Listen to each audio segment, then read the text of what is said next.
வணக்கம் மக்களே, நான் உங்கள் எம் ஜே தாங்க பேசுகிறேன். ஸோ இன்றைக்கி நம்ம சேனலில் பார்த்தீங்கன்னா ஒரு சுவாரஸ்யமான தகவல் தாங்க பார்க்க போகிறோம். அதாவது தமிழ் சினிமாவில் பார்த்தீங்கன்னா பல நடிகர்களுக்கு முடி கொட்டி போய் சொட்டையை விழுந்துருச்சுங்க. பட் பல நடிகர்கள் பார்த்தீங்கன்னா பிக்கு வச்சு நடிச்சிட்டு இருக்காங்க. இல்லைன்னா ஹேர் டிரான்ஸ்பிளேஷன் பண்ணிட்டு அவங்க சொட்டை மண்டையில முடியை முளைக்க வச்சுட்டு நடிக்கிட்டு இருக்காங்க. இப்படி இருக்கும்போது ஒரு சில நடிகர்களுக்கு பார்த்தீங்கன்னா முடி நட்டு வச்சதும் அதே போல பார்த்தீங்கன்னா விக்கு வச்சதும் தெரியவே தெரியாதுங்க. அந்த அளவுக்கு பர்ஃபெக்டா பார்த்தீங்கன்னா அவங்க விக்கும் வச்சிருப்பாங்க, முடியும் நட்டு வச்சிருப்பாங்க. ஏற்கனவே நம்ம சேனல்ல பார்த்தீங்கன்னா முடி சொட்டை உள்ளவங்க அதே போல நட்டு வச்சவங்க யார் யாருன்னு சொல்லிட்டு ஒரு வீடியோ போட்டிருக்கோம். அதுக்கு நீங்க பார்த்தீங்கன்னா தரமான வரவேற்பு கொடுத்ததுனால ஸோ மேற்கொண்டு ஒரு சில நடிகர்கள் பார்த்தீங்கன்னா சொட்ட மண்டையில விக்கு வச்சுக்கிட்டு இல்லைன்னா முடி நட்டு வச்சுட்டு ஏமாத்திட்டு இருக்காங்க. அவங்க யாரு என்னன்னா நான் டீட்டெயிலாக சொல்ல போறேன். ஸோ வீடியோ ஸ்கிப் பண்ணாம பாருங்க, உங்களுக்கு வேற லெவல் இன்ஃபர்மேஷன் காத்துக்கிட்டு இருக்கு. இதுல நம்பர் 10 பாத்தீங்கன்னா நம்ம கார்த்தி தாங்க. பருத்தி வீரன் படத்துல அறிமுகமான கார்த்திக்கு பாத்தீங்கன்னா ஆரம்பத்துல கடுமையான முடி இருந்துச்சுங்க.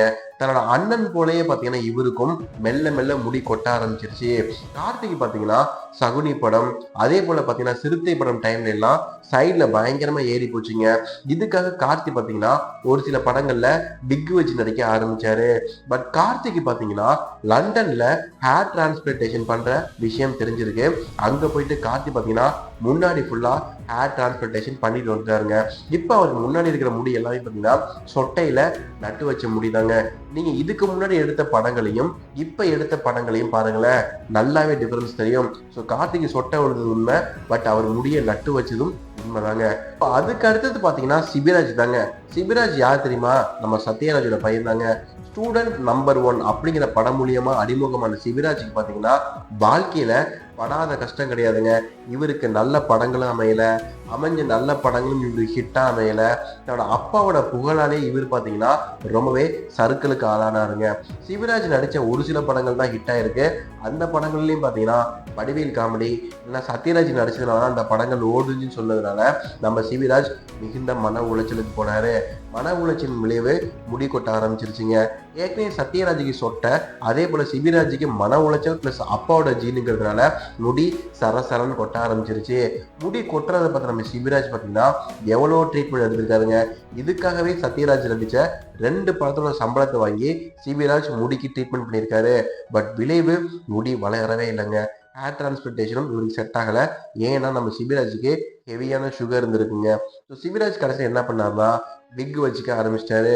படத்துல மட்டும் விக் வச்சுட்டு இருந்த சிவராஜ் பார்த்தீங்கன்னா பொது நிகழ்ச்சிகள் ஏதாவது ஃபங்க்ஷனுக்கு போனாலும் சரி எங்க போனாலும் சரி பிக்கு மண்டையோட வர ஆரம்பிச்சிட்டாரு. இவர் பார்த்தீங்கன்னா வீட்டில் இருக்கும்போது மட்டுமே பிக்கு கழட்டி வச்சுட்டு ஃப்ரீயா இருப்பாருங்க. மற்ற நேரத்துலாம் நம்ம சிவராஜ் பிக்கோட தான் சுத்திக்கிட்டு இருப்பாரு. அதுக்கடுத்து பார்த்தீங்கன்னா விக்ரம் பிரபு தாங்க. நம்ம சிவாஜி கணேசனோட பேரை நம்ம இளையதிலகம் பிரபுவோட பையங்க. இதனாலேயே பார்த்தீங்கன்னா விக்ரம் பிரபு வாழ்க்கையில மிகப்பெரிய ஆளாக முடியல. கும்கிங்கிற படம் மூலியமா தமிழ் சினிமாவுக்கு அறிமுகமான விக்ரம் பிரபுக்கு பார்த்தீங்கன்னா முதல் படமே மரண ஹிட்டுங்க. அதுக்கடுத்து நடிச்ச அரிமா நம்பி அதே போல பார்த்தீங்கன்னா பல படங்கள் ஒரு ஆவரேஜான ஹிட் தான். பட் நடுவில் பார்த்தீங்கன்னா எல்லாமே சூரமுக்க படங்களா கொடுத்தாரு. அதுக்கடுத்து ஓடிடியில் ரிலீஸ் ஆன டானாகாரன் மட்டும் ஓரளவுக்கு நல்ல படமா அமைஞ்சதுங்க.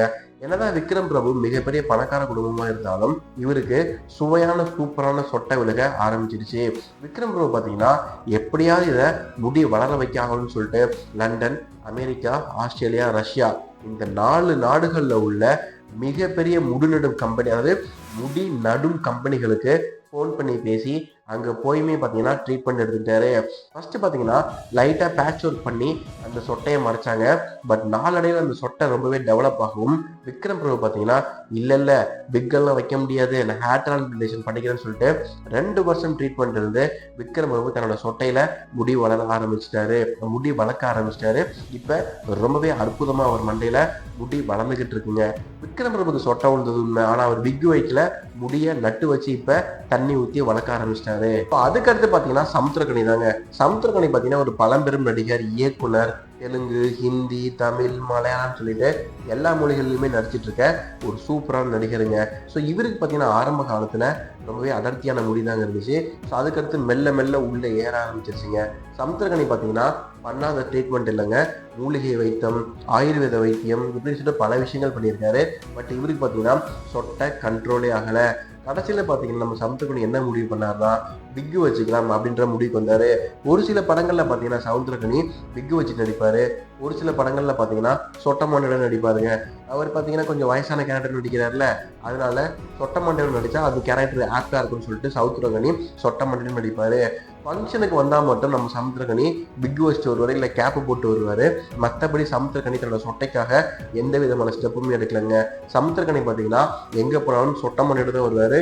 ஸோ பொது நிகழ்ச்சிகள் நிறைய நடிகைகள் வர மாதிரி இருந்தா பிக்கு போட்டு வந்து சமாளிச்சுட்டு வருங்க. ஸோ அதுக்கடுத்து பாத்தீங்கன்னா ஜெயம் ரவி தாங்க. ஜெயம் ரவி பாத்தீங்கன்னா படாத கஷ்டம் கிடையாதுங்க. தன்னோட மாமியார் கிட்ட திட்டு வாங்கினாரு, பொண்டாட்டி கிட்ட அசிங்கப்பட்டாரு, படங்கள் எல்லாமே சூற மொக்க. இப்ப இவர் ப்ரொடக்ஷன் கம்பெனி ஆரம்பிச்சிருக்காரு. அந்த படத்துக்கு வச்சிருக்க பேரை கூட பாத்தீங்கன்னா ஹைகோர்ட் யூஸ் பண்ணக்கூடாதுன்னு சொல்லியிருக்காங்க. இப்படி கஷ்டத்துக்கு மேல கஷ்டம் அனுபவிச்சுட்டு இருக்க ஜெயம் ரவிக்கு மன உளைச்சல், ஸ்ட்ரெஸ்ஸுங்க. அதனாலேயே பாத்தீங்கன்னா முடி மெல்ல மெல்ல கொட்ட ஆரம்பிச்சிருச்சு. நம்ம ஜெயம் ரவியோட அண்ணன் இருக்காருல்ல மோகன் ராஜா, அவருக்கு பாத்தீங்கன்னா முடி அடர்த்தியா இருக்கும்.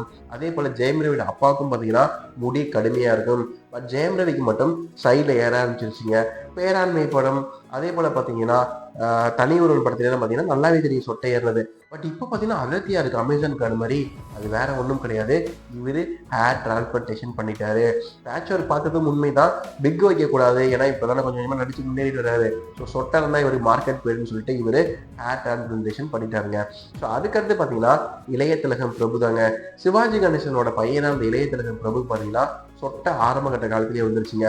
பின்னாடி இருக்கிற முடியை பாத்தீங்கன்னா சீவிட்டு வந்து முன்னாடி வைப்பாருங்க. அதுதான் இளைய திலகம் பிரபுவோட ஒரு ட்ரிக்குங்க. ஸோ இவரை பார்த்தீங்கன்னா வெயில் காலங்கள், மழை காலங்கள், காத்தடிக்கிற காலங்கள், அதே போல பார்த்தீங்கன்னா ஃபேனுக்கு முன்னாடி, பஸ்ஸுக்கு ஜன்னல் ஓரம், இந்த மாதிரி இடத்துலலாம் வச்சு ஷூட்டிங் பண்ண முடியாம டைரக்டர்கள் தவிச்சாங்க. ஏன்னா வெயில் அடிச்சாலும் சரி மண்டை தெரியும், அதே போல மழை பெஞ்சு மண்டை நனைஞ்சாலும் மண்டை தெரியும், காத்தடிச்சா முடி தூக்கும், இப்படி பல விதமான பிரச்சனைகளை இளைய திலகம் பிரபு அனுபவிச்சுட்டு இருந்தாருங்க. இதனால இவருக்கு பட வாய்ப்புகளும் குறைஞ்சது.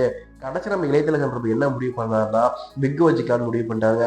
ஏன்னா அந்த டைம்ல பாத்தீங்கன்னா ஹேர் டிரான்ஸ்பிளான்டேஷன் இல்லாததுனால நம்ம பிரபு பிக் வச்சுட்டு தான் இப்ப ஊர் ஃபுல்லா சுத்திட்டு இருக்காரு.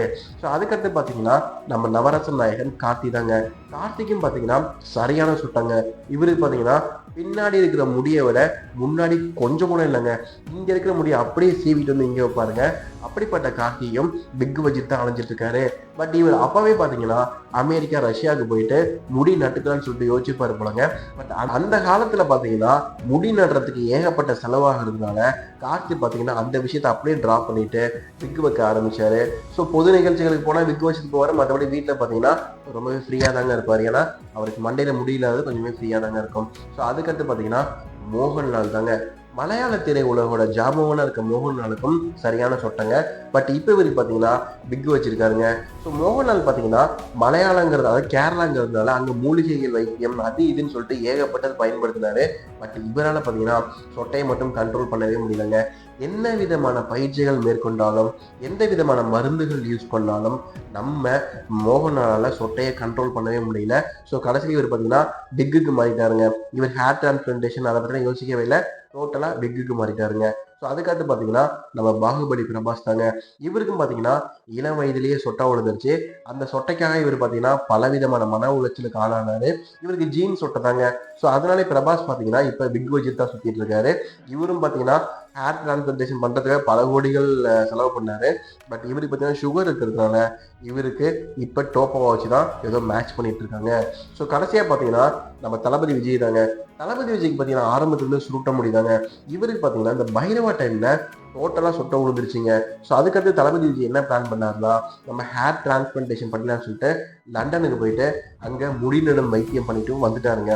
அதுக்கப்புறம் தான் இவர் பைரவா, அதே போல தேரி, அதுக்கடுத்து பார்த்தீங்கன்னா மெர்சல், எல்லா படங்களையும் நான் சொல்றது கவனிங்களேன் பிக் வச்சிருப்பாரு. எல்லாத்துக்கும் காரணம் அப்போ அவர் முடி நட்டு இருந்ததுனால அது வெளியே தெரியக்கூடாதுன்னு சொல்லிட்டு எல்லா படங்கள்லையுமே இவர் பார்த்தீங்கன்னா பிக் வச்சு நடிச்சிட்டு இருப்பாரு.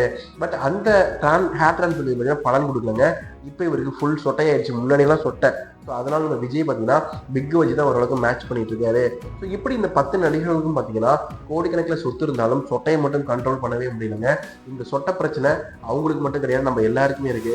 ஸோ சொட்டை வந்தால் சொட்டையை கவனிக்காதீங்க, உங்க வாழ்க்கையை கவனிங்க, வாழ்க்கை சிறப்பாக இருக்கும். சொட்டை நடிகர்கள் பற்றின உங்க கருத்தை கமெண்ட்ல போடுங்க. இந்த லைக் பண்ணுங்க, மேலே மறக்காம சப்ஸ்கிரைப் பண்ணுங்க.